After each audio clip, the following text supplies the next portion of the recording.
오늘 우리가 함께 봉독할 복음서의 말씀은 마태복음 6장 30절에서 34절까지 말씀입니다. 우리 한 절씩 교독하고 마지막 절은 함께 읽겠습니다. 오늘 있다가 내일 아궁이에 던져지는 들풀도 하나님이 이렇게 입히시거든. 하물며 너희일까 보냐 믿음이 작은 자들아. 이는 다 이방인들이 구하는 것이라 너희 하늘 아버지께서 이 모든 것이 너희에게 있어야 할 줄을 아시느니라. 그러므로 내일 일을 위하여 염려하지 말라. 내일 일은 내일이 염려할 것이요 한 날의 괴로움은 그날로 족하니라. 아멘. 말씀 그대로입니다, 여러분. 무엇을 먹을까, 무엇을 마실까, 무엇을 입을까 염려하지 말아라. 하늘 아버지께서 이 모든 것이 너희에게 있어야 할 줄을 이미 아십니다. 그러므로 우리는 먼저 하나님의 나라가, 그의 통치가, 그의 의가 이 땅에 온전히 이루어지는 것을 구하며 나아갈 때에 하나님이 우리에게 필요한 모든 것을 더하여 주실 것입니다. 그분은 우리의 영원하시고 선하신 아버지이시기 때문입니다. 내일 일을 염려하지 마세요, 여러분. 오늘에 충실하세요. 오늘 내가 하나님 앞에 믿음으로 살아가기 위해서 오늘에 충실한 여러분 되시기를 축복합니다. 우리 설교 본문인 창세기 40장 1절부터 8절까지 말씀을 우리 역시 한 절씩 교독하고 마지막 절은 함께 읽겠습니다. 그 후에 애굽 왕의 술 맡은 자와 떡 굽는 자가 그들의 주인 애굽 왕에게 범죄한지라. 그들을 친위 대장의 집안에 있는 옥에 가두니 곧 요셉이 갇힌 곳이라. 옥에 갇힌 애굽 왕의 술 맡은 자와 떡 굽는 자 두 사람이 하룻밤에 꿈을 꾸니 각기 그 내용이 다르더라. 요셉이 그 주인의 집에 자기와 함께 갇힌 바로의 신하들에게 묻되 어찌하여 오늘 당신들의 얼굴에 근심의 빛이 있나이까? 그들이 그에게 이르되 우리가 꿈을 꾸었으나 이를 해석할 자가 없도다. 요셉이 그들에게 이르되 해석은 하나님께 있지 아니하니이까 청하건대 내게 이르소서. 아멘. 자리에 앉겠습니다. 우리 말씀의 제목을 한번 읽어보겠습니다. 시작. 다시 한번 시작. 해석은 하나님께. 아멘. 여러분 성경책 가지고 계시고요. 자, 지금 상황은 요셉이 억울하게 감옥에 갇혀 있는 상황이지요. 우리 창세기 39장을 펼쳐봅시다. 창세기 39장 21절에서 23절까지 말씀. 저번 주까지 본 내용을 이렇게 복습하는 차원에서 한번 보는 거예요. 39장 21절에서 23절. 순영이, 주양이, 제이슨으로 한번 읽어보겠습니다.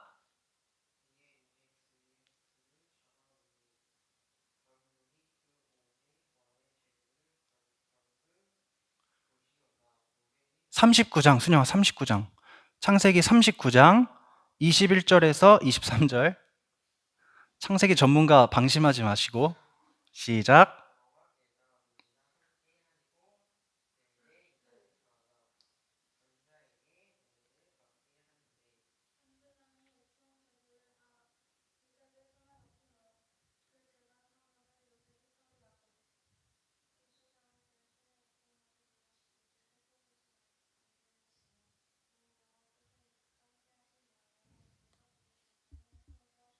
아멘. 이게 지금 감옥에 갇혀 있는 요셉의 상황입니다. 자, 21절. 여호와께서 요셉과 함께 하시고. 저번 주에 나눴죠? 우리에게 가장 좋은 것이 뭐라고요? 아멘. 우리에게 가장 좋은 것은 하나님이 우리와 함께 계시다는 그 사실이 너무너무 감사하고 좋은 거예요. 이걸 조금 다른 말로 우리 저번 주에 뭐라고 배웠죠? 하나님과 함께, 하나님이 나와 함께 계신다는 것을 우리가 조금 다른 언어로 표현을 해봤는데, 하나님이 나를 자신있게 괜찮아, 우리끼리인데 뭐 어때? 하나님이 나와 함께 계시다는 것을 우리가 조금 다른 말로 저번 주에 봤어요. 하나님이 나를 뭐 하고 계시다? 지켜보고 계시다. 아멘. 훌륭합니다. 하나님이 나와 함께 계시다는 것은 하나님이 나를 보고 계신다. 보고 계신다. 지금 요셉이 굉장히 억울한 상황이거든요.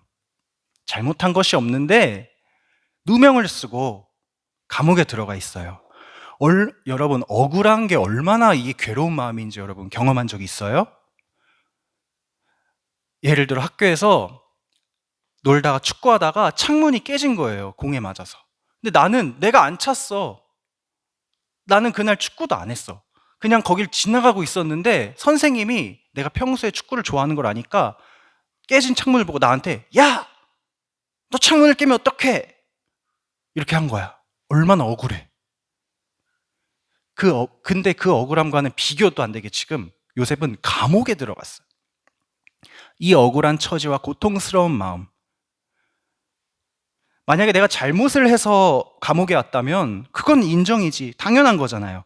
벌을 달게 받아야죠. 하지만 요셉은 처음부터 끝까지 의롭게, 정직하게, 성실하게 행동했는데 감옥에 있다. 얼마나 절망스러운 상황입니까? 그러나 여러분, 요셉이 감옥에서 여전히 성실하게 자기의 자리에서 자기가 맡은 일을 충실하게 할 수 있는 이유는 뭐냐면 요셉에게 이 믿음이 있기 때문이에요. 하나님이 다 보고 계시다. 처음부터 끝까지. 하나님께 숨겨지는 사실은 하나도 없다. 하나님이 보고 계시기 때문에 나랑 바람피자고 했던 그 여인을 뿌리치고 옳은 선택을 해서 내가 감옥에 갇힌 것을 하나님이 보고 계시기 때문에 비록 화가 나고 억울하지만 전지전능하신 우리 하나님 아버지께서 그분의 능력으로 나를 의로운 자리로 이끌어 내실 것이다. 이 믿음이 요셉에게 있기 때문에 요셉은 그저 여기를 나가기 위해 발버둥 치는 것이 아니라 오늘 내게 주어진 일들을 성실하게 해나가는 거예요. 왜냐? 하나님이 다 보고 계시니까. 여러분, 성경을 펼쳐서 예레미야라는 성경을 한번 찾아봅시다. 우리 오랜만에 성경 찾아볼게요. 예레미야, 구약 성경. 램이라고 되어 있을 거예요. 색인의 램. 예레미야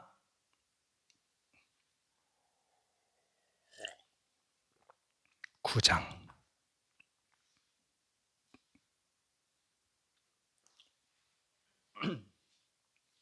예레미야 9장 24절입니다.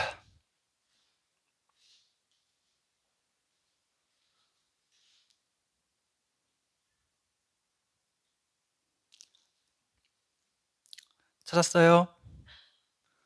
제이도 찾았어요? 네. 우리 한 목소리로 선생님들과 학생들과 저와 함께 한 목소리로 읽어봅시다. 24절 시작. 자랑하는 자는 이것으로 자랑할지니 곧 명철하여 나를 아는 것과 나 여호와는 사랑과 정의와 공의를 땅에 행하는 자인 줄 깨닫는 것이라. 나는 이 일을 기뻐하노라. 여호와의 말씀이니라. 아멘. 하나님의 말씀입니다. 여기서 명철하다라는 말은 지혜롭다는 말이에요. 자, 하나님이 말씀하시는 거예요. 야, 땅에 살아가는 나의 백성들아, 너희들은 돈을 자랑하고 힘을 자랑하고 명예를 자랑하지만 그거 한순간이야. 자랑할 사람은 이것으로 자랑해라. 무엇으로 자랑하냐면 지혜로워서 나 하나님을 아는 것을 자랑해라. 더 정확히 말하면 나 하나님은 이 땅에 사랑과 정의와 공의를 행하는, 즉 이 땅에 사랑과 정의와 공의가 실현되게 행동하시는 하나님인 것을 아는 것을 자랑해라. 요셉이 이런 사람이에요. 나 억울해 죽겠어. 하지만 우리 하나님은 나를 보고 계시고 이 억울한 나의 상황을 보고 계시고 하나님은 그분의 방법으로 나에 대한 사랑과 또 이 땅에 행하실 정의와 공의를 언젠가 주님의 방법으로 실현시키실 하나님이기 때문에 나는 오늘을 살 수 있다. 이 믿음이 요셉에게 있었던 거예요. 여러분, 그런데 이 중에 가장 먼저 오는 게 뭐예요? 사랑과 정의와 공의 중에서 사랑. 이 사랑을 헤세드라고 해요. 들어봤죠? 나 목사님이 엄청 열심히 알려주셨던데 헤세드, 그쵸? 헤세드. 순영이가 방금 읽은 창세기 39장 21절에 그 하나님이 요셉에게 더하셨다는 그 인자하심이 바로 헤세드예요. 이게 무슨 뜻이냐면 여러분, 하나님은 우리를 힘들게만 놔두지 않으신다. 요셉이 억울하고 힘들죠? 곧 풀려날 거예요. 곧. 모든 길이 막혔죠? 지금 할 수 있는 게 아무것도 없죠? 길을 열어주실 거예요.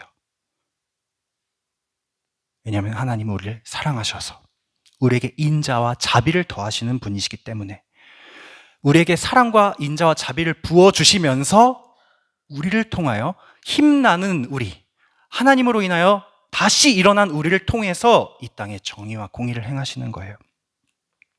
분명히 힘든 시간을 지나고 있습니다.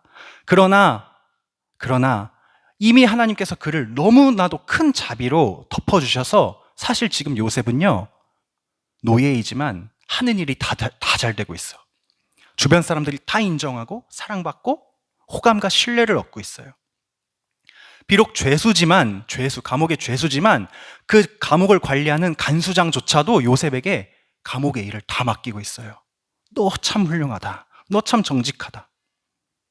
그래서 요셉은 감옥 안에 있지만 이쪽 방에도 들어갔다가 저쪽 방에 잘 지내나 보고 이쪽 방에 들어가서 오늘은 컨디션 어떻나 제일 자유로운 죄수로 지금 살고 있거든요. 사랑과 정의와 공의. 여러분 예레미야 9장 24절은 여러분 외웠으면 좋겠어요. 암송. 너무 소중한 말씀. 하나님이 어떤 분이신가를 우리가 때마다 기억할 수 있는 말씀이에요. 자, 그런 믿음으로 요셉이 지금 감옥에 갇혀 있다. 그래서 오늘은 뉴페이스, 감옥에 새로운 죄수들 2명이 들어오는 장면으로 시작이 됩니다. 그래서 오늘 그 장면을 통해서 우리 함께 하나님의 은혜를 나눌 텐데요. 여러분, 오늘 아까 읽은 말씀에 보니까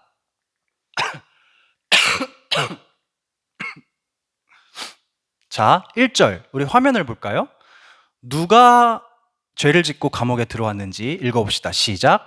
그 후에 애굽 왕의 술 맡은 자와 떡 굽는 자가 그들의 주인 애굽 왕에게 범죄한지라. 누가 감옥에 들어왔나요? 애굽 왕. 누구야? 애굽 왕이? 애굽 왕이 누구예요? 바로의 술. 이거 진짜 술이야. 술을 만들어서 술을 따라 올리는 그런 시종, 그런 술 맡은 관원과 떡은 이 사람들 떡 안 먹어. 우리나 떡 먹지. 빵을 말하는 거예요. 빵을 만들어서 왕에게 올리는 관원. 중요한 사람이죠. 왕들은 음식에 진짜 민감해요. 보디발도 요셉에게 다 맡겼지만 밥은 안 맡겼잖아. 왜냐? 이거 잘못 먹으면 가는 거예요. 특히 왕들은 독살의 위험이 늘 있었죠. 그래서 바로의 왕의 술을 담당하고 빵을 담당한다는, 음식을 담당한다는 것은 이건 엄청난 사실 높은 위치에 있는 사람들이라고 봐도 돼. 왕의 신뢰를 얻어야만 이 자리에 갈 수 있어요. 근데 그 2사람이 왕에게 범죄를 했대요. 뭔가 실수를 했나 봐.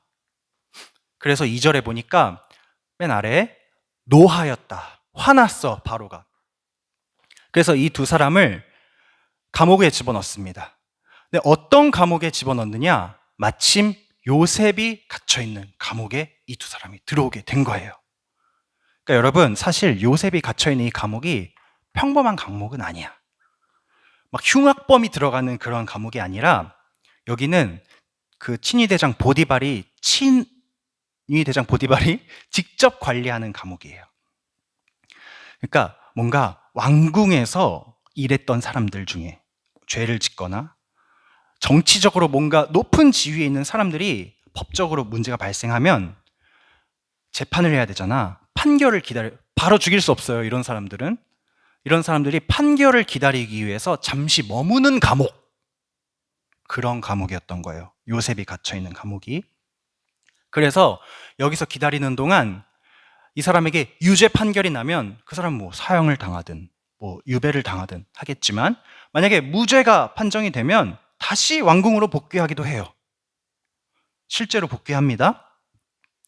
그러니까 정리하면 지금 요셉의 주변에 왕궁의 사람들이 들어온 거예요. 바로 측근들이 들어온 거예요. 여러분, 여기서 우린 슬슬 볼 수 있어야 돼. 뭘 볼 수 있어야 되냐면 요셉이 대체 왜 이런 기구한 삶을 살고 있는지가 조금씩 드러나게 되는 거예요. 여러분, 하나님의 일하심은 우리 사람의 상상을 훨씬 뛰어넘는 오묘한 섭리입니다. 자, 요셉은 지금 애굽에서 신분이 가장 낮아요. 노예. 노예는 사람 취급 못 받아요. 도구예요. 요셉이 노예로서 보디발의 집에 와서 일하게 되고, 게다가 노예 중에서도 누명을 써서 감옥에 갇혀 있는 노예이자 죄수, 밑바닥 인생이 되었습니다. 그런데 그런 그를 감옥에 넣으신 하나님이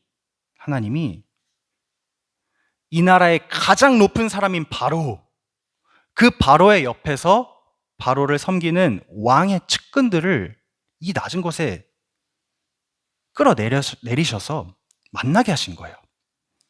저 밑바닥의 요셉과 저 위에 있는 관원들이 지금 감옥에서 만난 거예요. 여러분, 노예가 무슨 수로 왕궁 사람을 만나요? 그쵸? 노예가 무슨 수로 왕궁의 사람들을 만나서 대화를 하겠어요? 이 방법 아니면 안 됐던 거예요. 그러니까 하나님의 일하심은 놀라운 것이죠. 왜 그럼 하나님은 요셉을 계속해서 왕의 측근을 만나도록 이렇게 일을 진행하셨는가? 하나님은 처음부터 요셉을 애굽의 모든 정책을 좌지우지할 수 있는 권세가 있는 자로 쓰기를 원하셨어요. 애굽 사람도 아니고 히브리인이고 노예고, 하지만 그의 안에 하나님이 이미 심어두신 계획, 호크는 뭐였냐면 그를 애굽을 다스리는 권세 있는 자로 만들어서 그 권세를 통해서 뭔가 구원의 일들을 진행하려고 요셉을 들어 선택하셨어요. 여러분, 사랑하는 여러분, 여러분의 인생이 지금 어떻습니까? 우린 요셉만큼은 아니야, 그쵸? 밑바닥 인생은 아닌 것 같아. 이렇게 예쁘고 이렇게 귀하고. 그런데 자기 자신이 느끼기에 내 인생이 그렇게 빛나지 않다고, 내가 뭐 얼마나 크게 되겠나 생각이 들 때가 앞으로도 많을걸요. 세상에는 뛰어난 사람이 진짜 많아요. 재능 있는 사람들, 진짜 와, 쟤는 진짜 축복받았다 이렇게 생각되는 사람이 정말 많습니다. 그러나 여러분, 요셉을 보세요. 요셉은 노예의 죄수였잖아요. 하지만 지극히 높으신 하나님이, 사람의 계획과 생각을 아득히 뛰어넘는 하나님의 능력이 그와 함께 계시니까 세상 권력의 정점인 바로도 요셉을 찾아오는 거예요. 하나님의 음성을 듣기 위해서. 내 꿈 좀 풀어주세요. 여러분, 다음 장에 요셉과 바로가 만나요. 근데 요셉이 찾아간 게 아니라 바로가 모셔서 만나요. 나 당신의 이야기를 듣고 싶어요. 하나님의 계획은 오묘합니다. 하나님의 사람의 인생은 오묘합니다. 이상한 곳으로 가는 것 같고, 부족한 곳, 열악한 곳으로 가는 것 같아요. 하지만 그 길이 절대 실패가 아니다. 절대 후퇴가 아니다. 그것이 정답이다. 왜냐? 하나님이 그 길을 통해서 찬란한 영광의 순간을 준비하고 계시기 때문에. 그래서 성경이 말하는 형통한 삶이라는 것은 우리의 계획과 실력으로는 잡을 수 없는 것입니다. 오직 하나님의 계획 안에, 하나님의 뜻에 순종하는 우리의 믿음으로만 얻는 것입니다. 그러므로 여러분, 살면서 내가 실패한 것 같은 기분이 들 때가 있죠. 아, 나 실패했구나. 실패했다고 좌절하지 마시고요. 내가 하나님 앞에 올바르게 살고 있는가를 돌아보세요. 입시, 취업, 결혼, 신앙, 뭐든지 내가 실패한 것 같을 때 실패했다고 좌절하지 말고 그건 결과일 뿐이고요. 내가 하나님 앞에 올바로 서 있는가? 하나님이 나를 보고 계심을 믿고 있는가? 정말 믿고 있는가? 이것을 돌아보세요. 만약에 내가 정직하게 하나님의 말씀 앞에 순종하는 삶을 살고 있다면, 그렇게 행하고 있다면 좌절할 필요가 전혀 없습니다. 왜냐하면 이 실패는 실패가 아니기 때문에. 요셉이 구덩이에 들어가고 요셉이 감옥에 갇힌 것과 같은 것이에요. 그러나 내가 돌아봤는데 하나님의 말씀을 신경도 안 쓰고 들으려고도 하지 않고 순종하지 못하고 있다? 그게 진짜 실패예요. 그게 진짜 절망해야 될 일이에요. 회개하고 돌이켜야 됩니다. 나의 빗나간 시선을 주님께 맞춰야 됩니다. 내가 혹시 세상의 성공으로 내 시선이 향해 있는가? 명예나 돈으로 향해 있는가? 이성 친구에게 향해 있는가? 그게 실패예요, 여러분. 왜냐? 하나님의 계획이 실패하고 있기 때문에, 내 안에서. 하나님은 절대 실패하지 않는 분인데, 하나님의 계획이 절대 실패하지 않는 계획인데, 지금 나의 불순종으로 인해 실패하고 있다는 것에 좌절해야 돼요.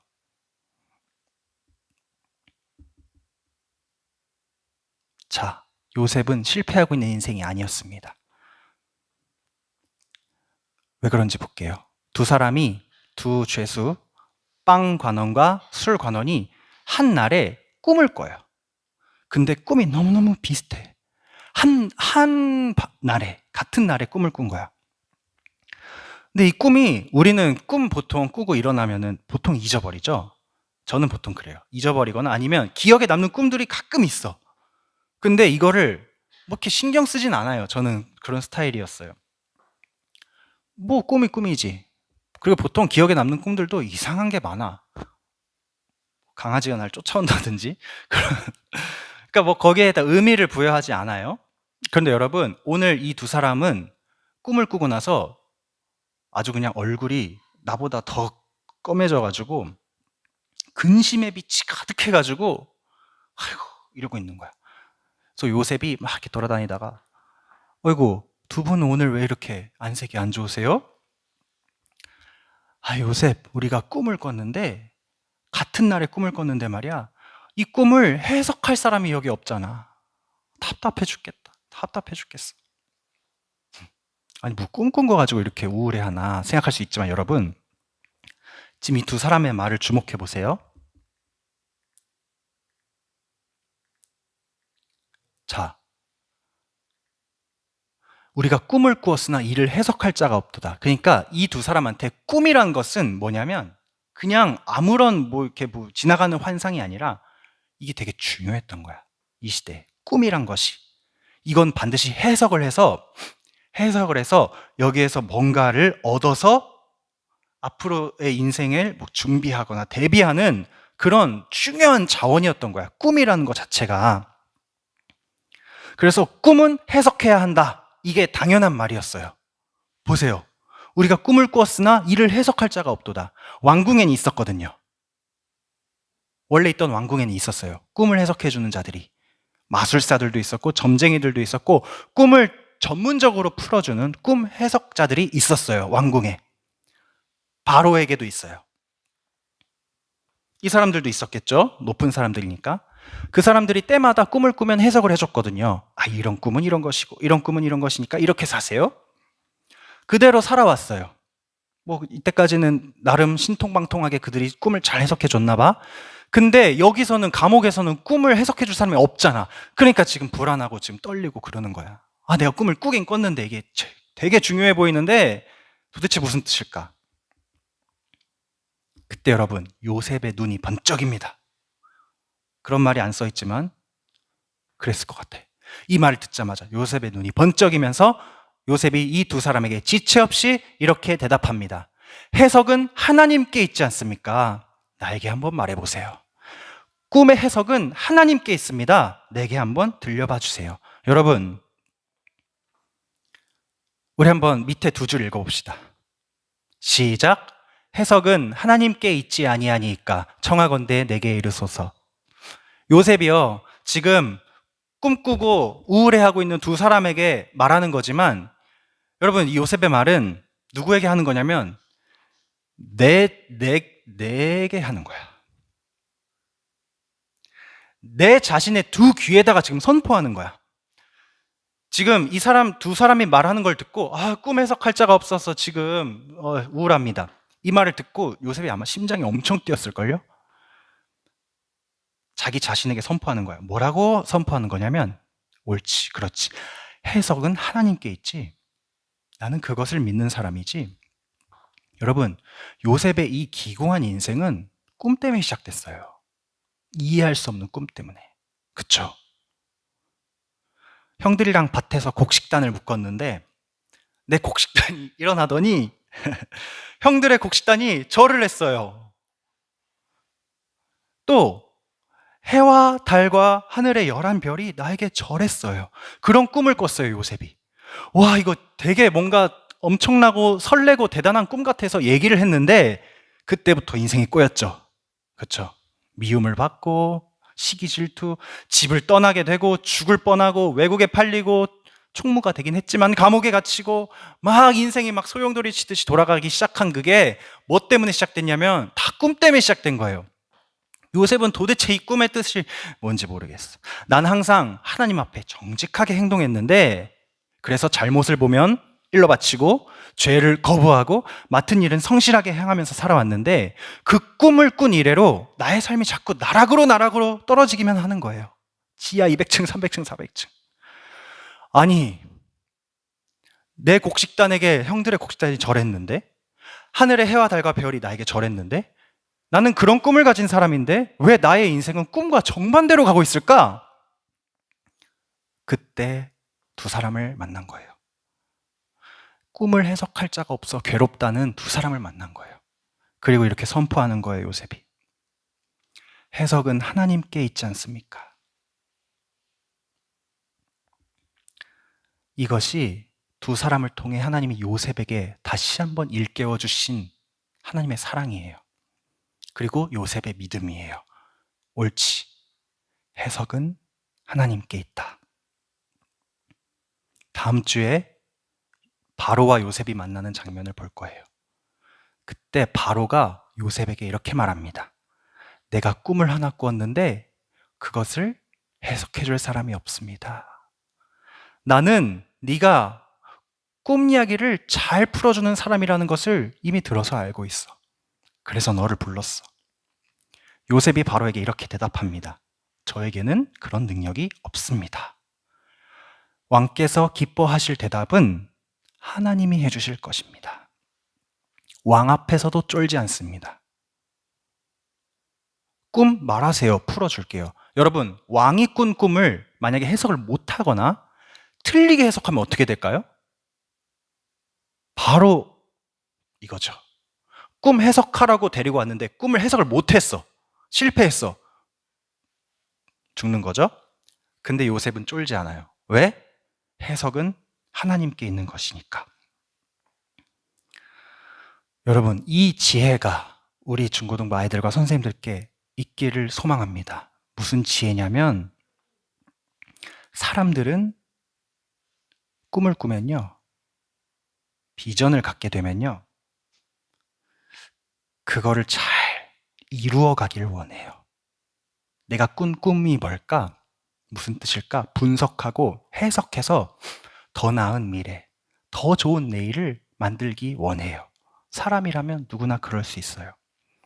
근데 요셉의 믿음은 180도 달라요. 출발점이 달라요. 그는 꿈을 해석하는 것을 포기했어요. 안 되거든요. 분명히 꿈 자체는 너무 크고 좋은 꿈이었는데 내 인생은 반대로 가거든요. 난 그 꿈 어쩌면 개꿈이었을 수도 있겠는데. 그러나 오늘 깨닫습니다. 꿈의 해석은 하나님이 해주시는 거구나. 내가 꿈을 해석하는 것이 아니라 꿈을 통해 하나님이 나의 목적지, 나의 인생을 계속해서 일깨워 주시고 힘을 주시는 거구나. 하나님 자녀의 삶은 미래를 만들어가는 삶이 아니에요. 여러분이 더 나은 미래를 만들 수 있다고 착각하지 마세요. 여러분, 하나님 자녀의 삶은 어떤 삶이냐면 이미 완전히 이루어 놓으신 하나님의 미래가 있어요. 하나님 나라. 눈물도 슬픔도 아픔도 없는 하나님 나라. 그 하나님 나라를 우리에게 계속해서 보여주시는 거예요. 이미 완성된 그 나라. 우리와 내가 여러분이 영원한 한 가족으로 하나님 아버지 안에서 영원한 가족으로 행복하게 사는 그 미래가 이미 그려져 있어요. 그 미래를 보고 믿음으로 오늘을 살아가는가? 이게 하나님 자녀의 삶이에요. 정리할게요. 마지막 한 번 더. 다른 말로 여러분, 믿는 자의 삶은 쌓아 올리는 것이 아니에요. 쌓아 올리는 것이 아니라 믿는 자의 삶은 깎여 나가는 거예요. 아무것도 없는 벌판에 흙을 쌓고 벽돌을 올리고 시멘트를 칠해서 집을 짓는 것이 아니라 이미 우리에게 집이 있다니까요. 영원한 아버지의 집이 있어요. 또 하나님의 형상이 우리 안에 온전히 있어요. 근데 그 위에 덕지덕지 죄와 불순종이 덮여서 지금은 하나님의 형상을 알아볼 수조차도 없게 파괴되어 있어요. 다 깎여 나가서 하나님의 순수한 그 형상이 우리에게 남아서 그 온전한 모습으로 우리가 교제하고 하나님을 예배하고 하나님과 연합할 때 그게 완성된 찬란한 미래인 것이지 우리가 막 뭔가를 해서 이렇게 덕지덕지 쌓아 나가는 것이 우리의 미래가 아니다. 말씀 읽어주고 마치겠습니다. 마태복음 7장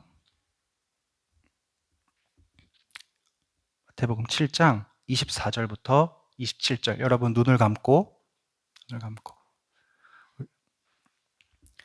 말씀 읽어드리고 우리 기도할 건데,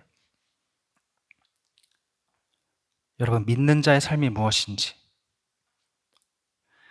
그러므로 누구든지 나의 이 말을 듣고 행하는 자는 그 집을 반석 위에 지은 지혜로운 사람 같으리니 비가 내리고 창수가 나고 바람이 불어 그 집에 부딪히되 무너지지 아니하나니 이는 주추를 반석 위에 놓은 까닭이요. 나의 이 말을 듣고 행하지 아니하는 자는 그 집을 모래 위에 지은 어리석은 사람 같으리니 비가 내리고 창수가 나고 바람이 불어 그 집에 부딪힘에 무너져 그 무너짐이 심하니라. 기도하겠습니다.